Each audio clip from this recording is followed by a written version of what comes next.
Ito ang aming alagang broiler chicken. 10 piraso lang to, pang simula lang.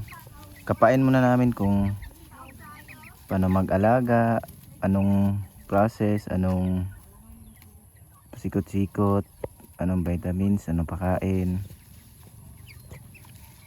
Kaya ito lang muna 10.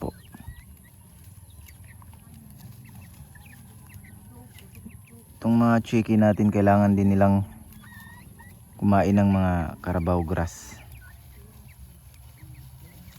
para maging healthy sila. Yan o. Ang gandang pagmasdan guys. Nakakawala ng stress, nakakawala ng pagod.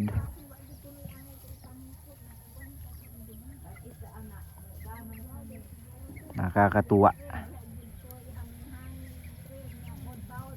Ito, 10 piraso lang. Dito sa amin sisiw nila is 65 pesos. Iwan ko lang kung sa inyong mga lugar kung magkano. Comment nyo kung magkano dyan sa inyong lugar. Ito guys is malapit na tumag 1 month old. Hindi ko alam kung maliliit pa ba to o malalaki na. Hindi ko first try pa kasi namin to mag broiler chicken. Try muna namin kung kaya ba namin, hindi ba kami malulugi. Yan.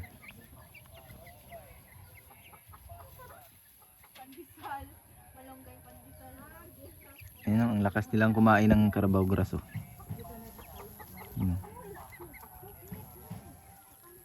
Nakakatuwa lang guys kasi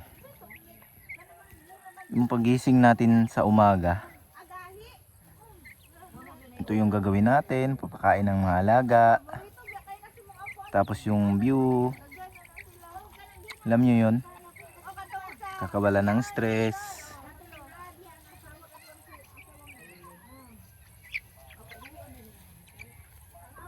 So ito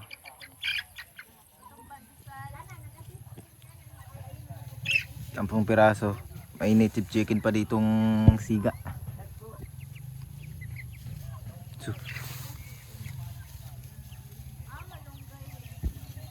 So ito lang muna guys. Papakita lang namin sa inyo ang aming broiler chicken. Isa lang to sa marami naming alaga dito sa aming kubo. Marami kaming alaga dito guys. Marami kaming bibe, pato.